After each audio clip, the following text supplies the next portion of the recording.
Leo, hello, Amanda here. Welcome to the Unseen Hands Collective. This is going to be your tarot shift reading for April 2021. We're looking at the shape you're shifting out of, the shape you're shifting into, what that shape shift looks and feels like.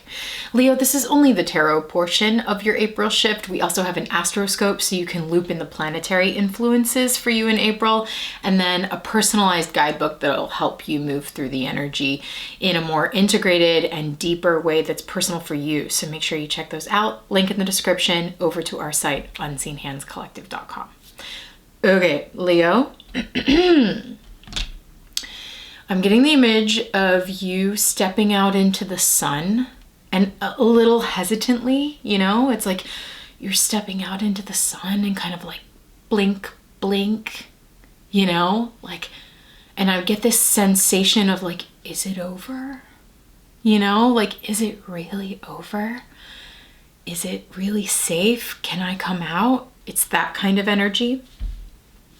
And that is really reflected in your shift here with the Spolia Tarot, shifting out of the Ten of Swords and into the Four of Wands. Yeah, Leo, it really is over. Yes, you can come out now. It is that sort of energy with the Ten of Swords being an ending to something pretty painful.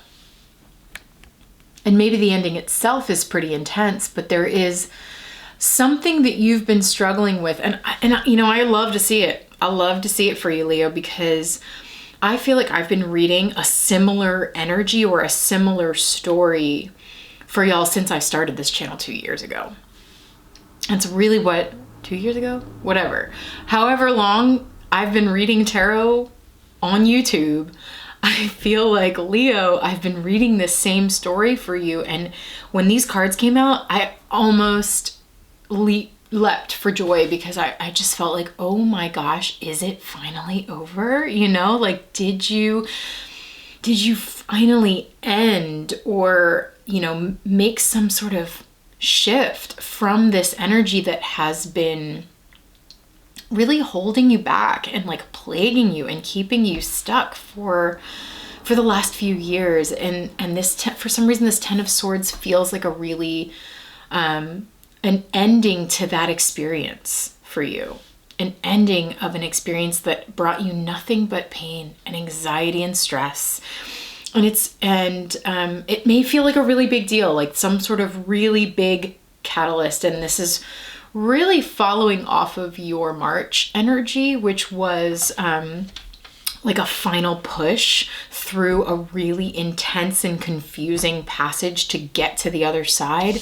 Leo, it feels like this is the other side, and you're stepping out after having been through an experience like this. It's like you're stepping out into the light, into the sun for the first time, and it's like, wow, I'm really free. And I think you are. Because the Four of Wands is this beautiful structure for freedom and joy and play and spaciousness and movement and togetherness. Here's what your shapeshift looks and feels like. We have the King of Pentacles, we have the Strength card and the Eight of Wands. The King of Pentacles to me sort of feels like you. It feels very much like you have realized the power that you contain to affect change in your life. The power that you actually have to physically make a difference in your human experience. Because the King of Coins is the king of earth, the king of our earthly, human, tangible experience. And if your human, tangible experience has felt like some degree of suffering that you just don't need to experience that anymore. And it's almost like you, as the King of Coins, realizing, oh wait, I don't have to do it like this. Oh wait, I don't have to put up with this. Oh wait, it doesn't have to feel like this. It doesn't have to feel this painful. And not only that, but I can change it. I have the power to simply say, it is finished. And that's what it feels like you have done. You have created a very real shift in your experience. And I think you're feeling into the power of that and the power that you have. Here's your card. Strength.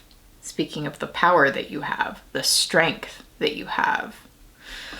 To be both the compassionate person that you are and the fierce lion that roars when they need to. This feels like you have roared and the pain stopped.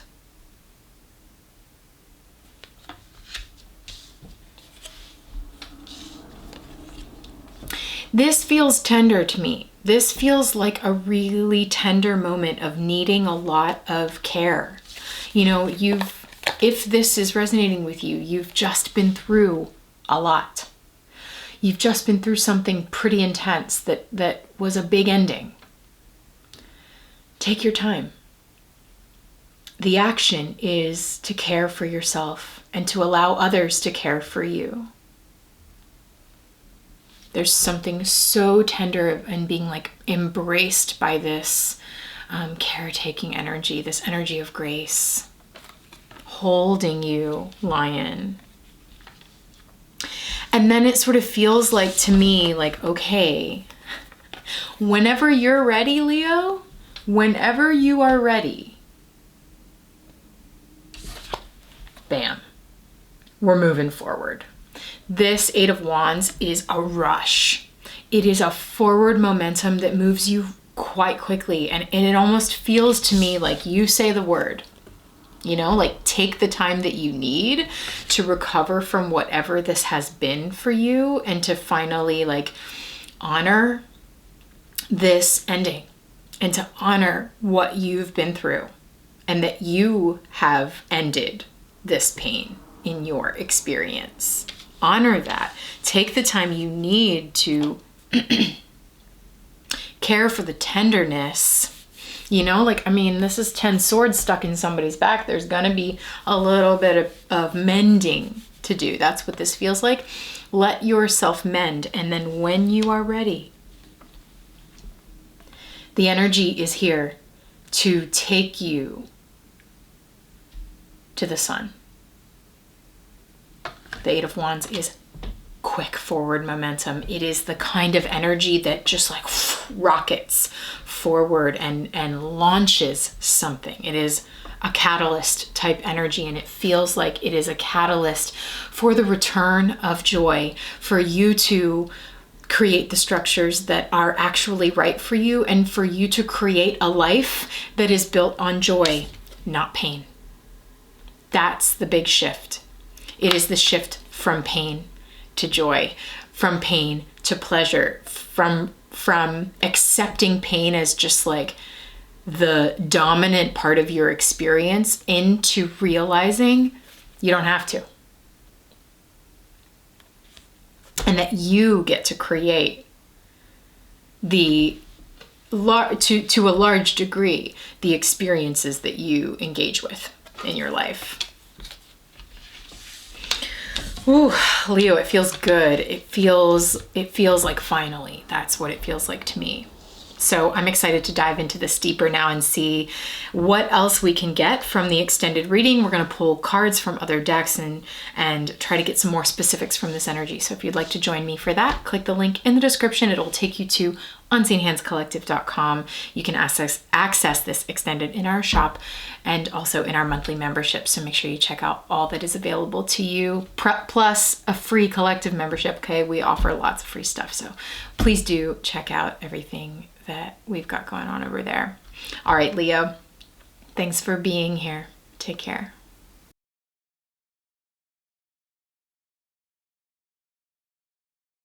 And I like that we have structure here because it's like there's so many architects, you know, like in the face of structural collapse,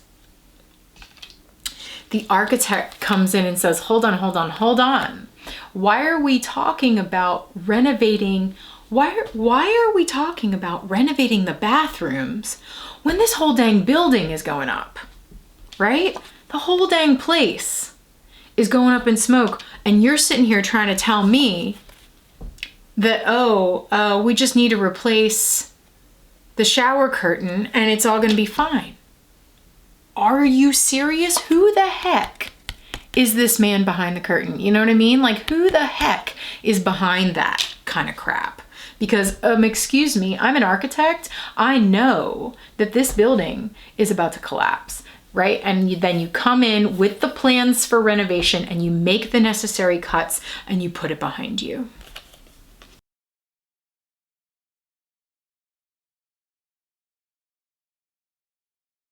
To understand that and to understand that who you naturally are, yeah, it's gonna affect people, but you can't control that. Okay? And I think that that's what, Pluto in the sixth house in Capricorn, it's kind of like controlling what your purpose is. No, your purpose is to shine, period. Okay, so now you've come through that because remember, Pluto rules Scorpio. Okay, Pluto is that evolutionary force that is about regeneration. So this has been an initiation for you, Leo, into the parts of your generative self.